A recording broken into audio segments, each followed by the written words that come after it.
आप सभी भक्तों के लिए जय श्री राम, जय हनुमान। सौना सज्जन साधुजन, सौना सज्जन साधुजन टूट जुड़े सो बार। दुर्जन कुंभ कुमार के एक ही धक्का दरार। ओ दुर्जन कुंभ कुमार के कई धक्का दरार। यहाँ महापुरुषों ने संकेत दिया है सज्जन साधुजनों का और दुर्जन दुष्टजनों का में क्या अंतर है। तो बोले सुनने से उपमा दी गई है सज्जन और साधुजनों से कि सुनना एक बार नहीं, 10 बार नहीं, 50 बार नहीं, कई बार, अनेक बार।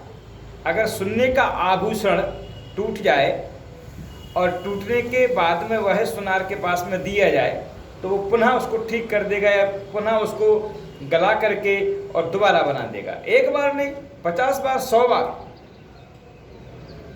इसी प्रकार से जो सज्जन जन साधुजन होते हैं, जो साधु लोग, महापुरुष, सज्जन प्रवृत्ति के व्यक्ति होते हैं, उनके जीवन का जो मार्ग है, उनकी साधना का जो मार्ग है, उनको कभी भी विचलित नहीं होना चाहिए, कभी चिंतित नहीं होना चाहिए। उनको प्रायश्चित करके अपनी यात्रा पुनः शुभारंभ कर देनी चाहिए, एक बार नहीं। यहाँ तो संतजन बोल रहे हैं कि सौना सज्जन साधुजन टूट जुड़े 100 बार। एक बार नहीं, 100 बार भी टूट जाएं। एक बार टूटो, 2 बार टूटो, 3 बार टूटो, फिर भी प्रयास तो ये करो कि नहीं टूटना चाहिए। लेकिन टूट गए तो ऐसा नहीं कि मन मार के वहीं बैठ के रह जाए, नहीं, यात्रा फिर शुभारंभ कर दो।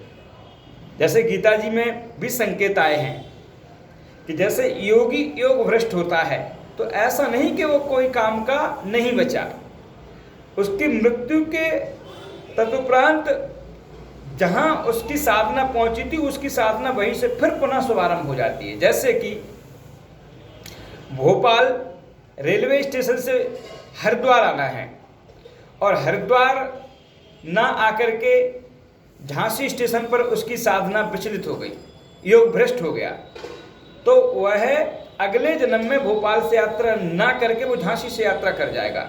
फिर उसने यात्रा की तो फिर भी किसी कारणवश अगर वो योग भ्रष्ट हो गया, उसकी साधना से वह विचलित हो गया और वो दिल्ली तक ही आ पाया, फिर क्या होगा?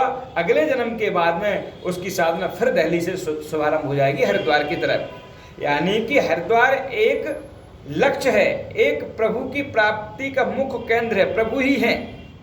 वहां तक की साधना व्यक्ति एक बार में भी कर जाता है और व्यक्ति अनेक बार में भी करता है। तो यहाँ पर संतों ने ये संकेत दिया है कि कभी भी विचलित नहीं होना चाहिए, ना भजनानंदी संतों के लिए। आपने सुना होगा, ऐसे कई प्रसंग भी आते हैं कि हमारे सूरदास जी संत शिरोमणि, उनका एक प्रसंग आता है कि वो साधना में तल्लीन थे। साधना करते करते करते करते एक दिन वो अपने शिष्य के यहाँ ही डिसबैलेंस हो गए। वो माने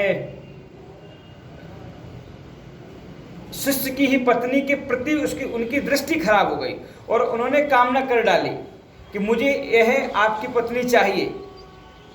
इसके बाद में उनको बड़ी गलानी हुई अपने ऊपर। जब गलानी हुई, हालांकि शिष्य तो शिष्य था, उसने ज़्यादा कुछ बोला ही नहीं, जी गुरु जो आज्ञा प्रभु की। लेकिन सूरदास जी के लिए बहुत गलानी हुई कि मेरे नेत्रों से एक गलत विचार उठे, मेरे नेत्रों ने गलत दृष्टि देखी और मैं बहुत दुखी हूँ। और उन्होंने प्रायश्चित किया और उस प्रायश्चित में उन्होंने जाकर के एकांत में जंगल में 2 पैने कांटे तोड़े और अपनी आंखों में छेद लिए। उस दिन से वो सूरदास हो गए, नेत्रहीन हो गए। तो टूटते तो हैं, फिर आप देख ही रहे हैं, संसार देख रहा है कि सूरदास जी ऐसा नहीं कि एक बार, और भी कई बार, साधक होता ही कई बार विचलित है, कई बार उसको समस्याएं आती हैं, लेकिन उसको डरना नहीं चाहिए, फिर पुनः अपने साधना के क्षेत्र में लग जाना चाहिए।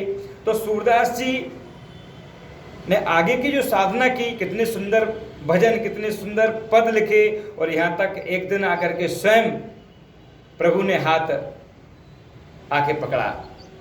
और आपने कितना सुंदर सा एक दोहा भी सुना होगा,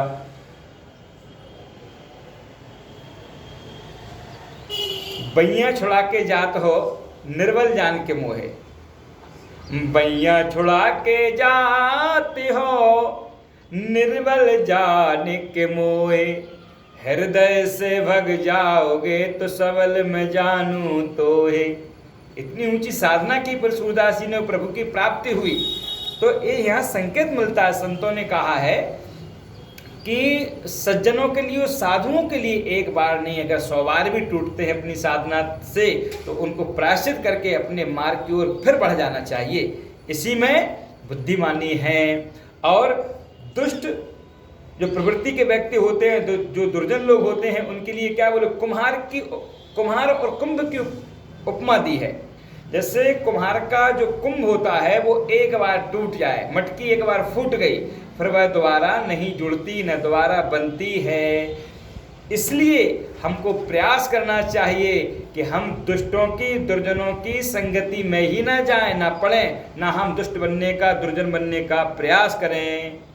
तजोरे भैया हरि विमुखने को संग, तजोरे भैया हरि विमुखने को संग, खर को कहा अर्घ जालेपन मरकट भूषण अंग, सूरदास काली कावल पे, सूरदास काली कावल पे चढ़े न दूजो रंग, तजोरे भैया हरि विमुखने को संग। जो हरि से, परमात्मा से विमुख हैं, जो दुष्ट प्रवृत्ति के हैं, उनके संग से बचना ही चाहिए कि वह रंग हमारे ऊपर ना चढ़ जाए। सभी भक्तों के लिए, महापुरुषों के लिए के चरणों में कोटि कोटि वंदन प्रणाम। जय श्री राम।